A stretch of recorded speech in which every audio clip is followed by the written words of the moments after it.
Good evening, everyone listening to me. I know you are very okay, and I'm good also. I know by God's grace, we are all doing great. By God's grace, we are all doing fine in Jesus Christ's name. As you know me already, I'm Evangelist Comfort Chisebe. A lot of people might know me because I am very common on social media and on YouTube. God have sent me again for you to share the little message with you. And I know you listen to me every day. That encouraged me to share every word God used me to say to you with you. I have a short message to share with you, but before we share the message, I want you to have one accord and start with me with the Holy Spirit to have a short prayer before I share the word with you. Wherever you are, I will plead with you to close your eyes with me to share the word of God, to pray. Close your eyes. By the blood of Jesus, I pray. Holy Father, take control of the word coming. I know that you're going to use your spirit in every single word that comes from my mouth. And Lord, I pray that wherever and whoever and every year that is listening now, let the Holy Spirit, oh Lord, take total control upon them so that the word will be understood by them. And whatever they hear, they will understand and put it in practice. In Jesus' name I pray. Amen. As I said already, there's a lot of things that is happening. It seems to me that a lot of people have been ignorant about it. They don't want to know. But every time, every then we preach the gospel to people, but it seems becoming common that they think people are preaching too much. But the Bible have said it that at the end time many will preach in so many different languages. And when we see that coming, we may also notice that it follows by the end of the time Jesus uh, told us to. Today we're gonna share a little word, and then before the word comes, I want to give a little advice to people who always listen to preaching, they don't put it in practice at all, or they don't put it in use. Bible has said it that whoever knows the good thing and does not do it is a sin. If you hear the word of God, you need to listen to it carefully because it's a message which is saving your soul from destruction. Although you might think that a very common people are preaching, a lot of people are coming out to preach and so forth and so forth, but it's for your sake, for your own salvation. A lot of things is happening nowadays around the globe. It seems people don't take notice of it or they don't care. A lot of strange things are happening. A lot of strange things that don't happen are happening and people don't care at all because they think it's normal because of this generation that we are in. But it tells me something to tell you that this is a sign of the end time, and we have to be very careful because things are getting out of hand, and we need to preach about things that could happen even a second that we are. Today, God want me to share with you that. Have you ever sit down and think about your soul? Have you ever sit down and think about those who are dead and gone? Have you think about them? Have you ever thought about where they're going? Have you ever given any mind at all about what could happen next hour, next second in your life? Have you ever think what happened and how they died and what they cannot do anything again? You see them lying down, but they are helpless and breathless. My sister, my brother, listen to me now. God touches my heart to share with you that we are taking things into granted, which is not helping a lot of people at all.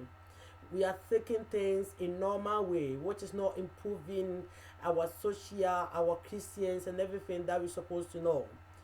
Today, I'm gonna share the word of God with you because you need to think about your soul, because the soul's with sins dies. That's why I need you to understand that whatever you're doing today, think about the soul, because the soul is for you, not for anybody. But whenever you lost the soul, you lost your life totally.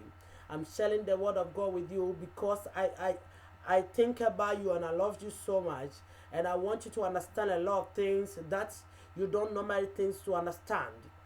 Humans are, we are like soil, we are like egg, we easily to be break. But whenever you say this thing to people, it seems to them they hear it every day and they don't care anymore. But I care about you and I want you to understand that today, tomorrow, and whatever day you are, it's not for you. It doesn't belong to you. And nobody in this health can even predict what is going to happen in the next second. They could tell you, but they cannot prevent anything that is coming. They cannot stop anything that is coming on that day. That's why it touches my heart to share with you. because we are dust, and one day we will return in the dust. If you read the book of Genesis chapter 3 verse 19, that was, it said that we are dust, and we one day will return to dust. Have you ever think about what one day God was speaking to you? Because you don't know that one day you will return to where you come from, or you return the way you were made. That's why I'm asking you that today is the day of salvation of grace. Whenever you hear this word, don't harden your heart, or don't say, oh, we have been hearing it every day. Yes, of course that you have been hearing it every day. But if you let the Spirit of God to touch your heart, to sit down and realize that there is a judgment after you die, and realize that one day you could die, because death is inevitable. It's like a ladder. Everyone one day will climb that ladder, and then you climbed and you don't know where you stopping. That's why I'm sharing the word of God with you, that there is a day in your life that you don't know. There's a day in your life that you cannot, absolutely you cannot stop that day, and you cannot do anything to that day. That's the day that you will die. So if you hear that, if you hear this message today, that there's a day in your life, as Ecclesiastes chapter 3 verse 1 going said, Ecclesiastes 3 verse 1 going said, it said there is appointed time for everything, or there's a season for everything. If there's a season for everything, make sure and think that there's a time for you also in your life. There's a time for birth, and there's a time for death. You all know that sometimes human conceive and go in labor for 7 months, premature birth, and then at 9 months, which is the normal birth. We know the time a woman deliver a baby, which is the normal, but we don't know the time that we're gonna die from this head, from this journey that we are.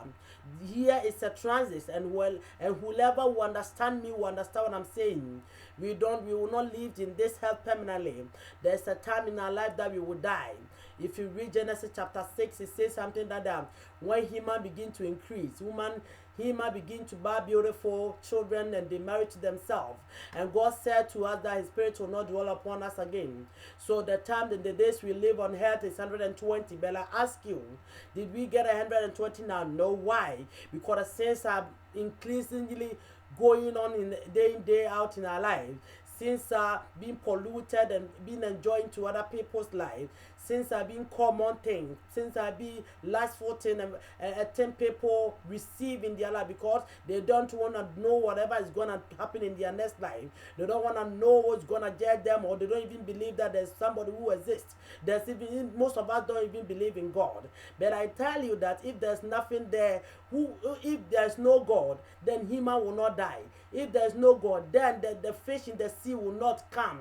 If there's no God, the sea will not be ruling and storming and still be at where it is. There's a God, and there's a mighty God who is there to save me and you from being harmed or from being tormented. The word of God said to me and you that there's a time, appointed time for everybody to die, and after our death there is a judgment in Hebrews chapter 9 verse 27.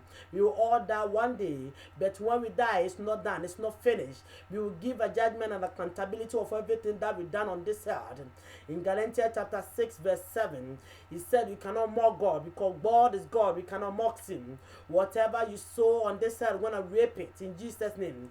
Everything that you're doing or you're using your life to do on this earth, nobody could stop you. We can't impose God for you. We can't impose God in your life. We can't impose God to stop your lovely life, but we can advise you and acknowledge God for you that there's a time in your life that you give an account of everything that you do, whether believing or not. If a dead have a chance to come on this earth to tell you or witness for you that change your life, then you know that there's a way that you could listen to them to change your life. But as it happened in Luke chapter 16, when Lazarus died and the rich man died, it may hear to you that we hear this message every day. But if you hear it and put it in practice, you will hear it and accept it as it comes. The Lazarus died and the rich man also died. The rich man saw Lazarus on the heart of Abraham, or the bosom of Abraham. He said to Abraham, let Lazarus use the finger to touch his water on my tongue. And Abraham said to him that your distance between him and you is very far. He cannot come where you are. Then he said, can you allow me to go to the world and let the people of my father's house to hear where I am is no good, so they should repent. But I tell you something, Abraham said to there's so many prophets, so many evangelists, so many people there, speaking and then prophesy and teaching the word of God with them. If they want to listen, they will listen to them. I tell you, you can say whatever you want to say, that we hear this message every time. We hear people preaching. It's because and for your sake of your soul, for your soul to be saved. That is why always we see people preaching about repentance, preaching about saving your soul, preaching about doing things to benefit you. But if you take notice not to take it, nobody can impose it on you.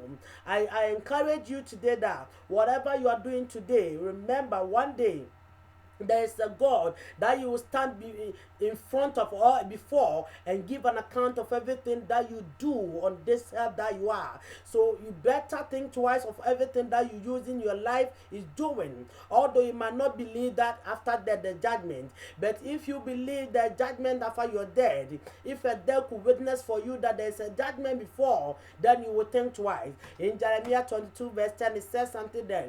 Don't mourn the dead. Don't mourn those who are dead, but weep bitterly for where they are going. If you can understand what Jeremiah said, it means that after death, the judgment. So he asked them, or he told them not to cry for them, but rather they should think about where their soul are going. God wants you to repent. He doesn't want a sinner's death, but he wants a sinner to repent from their sins. And God is willing to save you from everything that you've done. He will give you a second chance.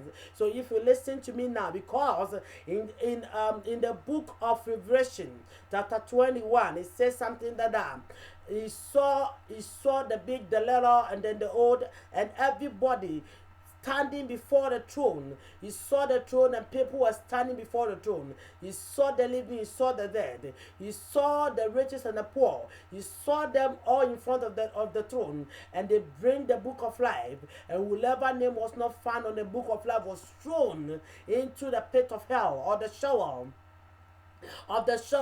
and he saw a sea bringing out the people, the dead, from it. He saw the dead and the grave, or whatever I called, bringing out those from it.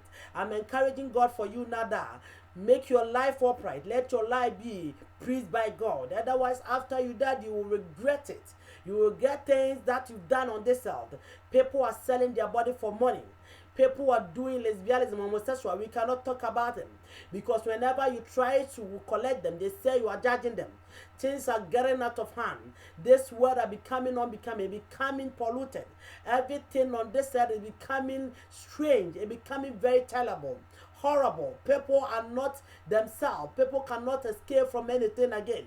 Things are increasingly becoming bad. Things are being so bad. Things are being so horrible. Children are becoming stubborn. Men and women are becoming greedy. Sisters and brothers are becoming things that you cannot express any longer, because the end time is near. That is why I'm sharing the word of God with you, that before you notice or before you know or recognize it, it's already with you. You have to understand me and understand what I want you to know. That there's a lot of things that everybody or human can do, or mankind can do, which is not permissible for them. But because you don't hold anybody's life, or you cannot control anybody, it is not allowed to tell them what they're doing. But if you listen from me, what I'm saying to you, to change your life for better, God will save you. In Ezekiel chapter 18 verse 35, it said, you don't want a sinner to die, but he wants their repentance. That is why God is waiting for you to repent, because he knows that after you die, there is no chance for you again. In Ecclesiastes chapter 9 from 5 going, he said, the living know they will die, but the dead don't know that they will die, because they are already dead. The living is beneficial than the dead. If you are living today, it's an opportunity for you to give your life to God. If you're living today, don't use the life God has given to you with the worthless things. Don't think that you are who you are. Don't think that nobody can talk to you. Don't think that this whole world is for you. I'm encouraging God for you today that every day you live in this house, you'll be given an account of everything that you're doing. Either good or bad, you'll be given an account of it. In Ecclesiastes chapter 12 verse 7, it said, the body, the dust you will return, because the dust you came from, and the spirits who ascended to God. If you listen to me today, whatever you're doing, You will be stand on the throne and you'll be given an account of everything that you use the life God gave to you to do. If you will understand me, what I want to tell you is repent from your sinful way. Repent from a ruthless life. Repent from the life that you are enjoying your life in prostitution, fornication, adultery. Repent from immorality. Repent from things that is not beneficial for your soul. Repent from that thing that you're doing that cannot save you. At the end, that cannot save you. In the name of Jesus, I'm telling you today, because your soul is important for me. I want all of us to be saved. I don't want even a single one of us to go to hell, because it's not a good place to recommend for somebody. It is not a good place for somebody to dwell in there. That's why God has given me and you the opportunity to know that after we dead, we will give an account of everything that we done on this earth. After we dead, there is a man who is called God. There is a man who is called God who will give an account in the life that we made. I remember a parable Jesus Christ made in Matthew chapter 25 or 26. Jesus made this parable that there was a van worker and their farm master, or the van master was traveling, so he called them and he left his bag to them. He gave them money to work until he comes back. He give one 5, he give another 3, he give another 1. The one he gave 5 used to work and get extra 5. The one he gave 3 work on it and get extra 3. But the one he give 1 dig the ground and put the money on the ground. When the master came back and called them to come and make an account to him, the 5 said to the master, the money you gave to me, I've worked extra and I get extra 5 to you. This is the money. And then the master said to the man, you have done a great job. You have done a great job on this little thing that I gave to you. You will be given more things to do. So the 3 also said the same thing. The master responded the same things to him. The one said, Master, I know that you are quick-tempered. I don't want any trouble with you. Because of that, dig the floor and I put your money there. This is your money. Take your money back. I don't want any trouble. Then the master said to him that you are a bad servant. Even this little work you cannot do. I will not give you any. Get away from my eyes and go to the shovel. There's a lot of things that you might have to understand from this parable Jesus made to me and you to understand him, because it's all about the judgment and what we're doing. Everything we're doing, you'll be given an account before God, before the throne. Everything, God, because you are here on purpose. Everything that you're doing, you are here on purpose. Every day that you live on this earth, you are here on purpose, because if God doesn't want you to live, he will let you not live any longer, because God is God. He's who he is. He's one who gives life and who takes life. In Deuteronomy chapter 39 verse 32, he said he's who he is. He gives life and he takes life. I'm speaking with you today to bow, to understand what I'm saying, and to bind the word of God with you and to put it in use. Don't just listen to it, but put it in use, because no one knows what is coming. No one knows tomorrow. Proverbs chapter 27, it says something there. No one know or can predict what's going to happen tomorrow. Somebody can tell you your destiny, but you cannot predict what is coming against your destiny from God. If you have problem with God, who's going to solve the problem for you? Nobody will solve the problem for you with God. That's why it's good to make your life upright, and when the day comes, you may be saved and your soul may be saved. People don't understand. Whenever people tell them to repent, they thought they have said the worst thing to them. But it is good that you listen to the word of God and put it in practice, because there's a day coming nobody can stand any longer. In John chapter 9 verse 4, he said there's a night coming. Day in, day out, I have to do the work of my Father who sent me, because the day are coming, the night are coming. Nobody, absolutely nobody can do anything again. And that night is today. I'm telling you, because even this night, not all of us will sleep and wake up in the next day. Not all of us will be seen this night. Even we will have the chance to live this night. Not all of us will have the opportunity to be seen the next day.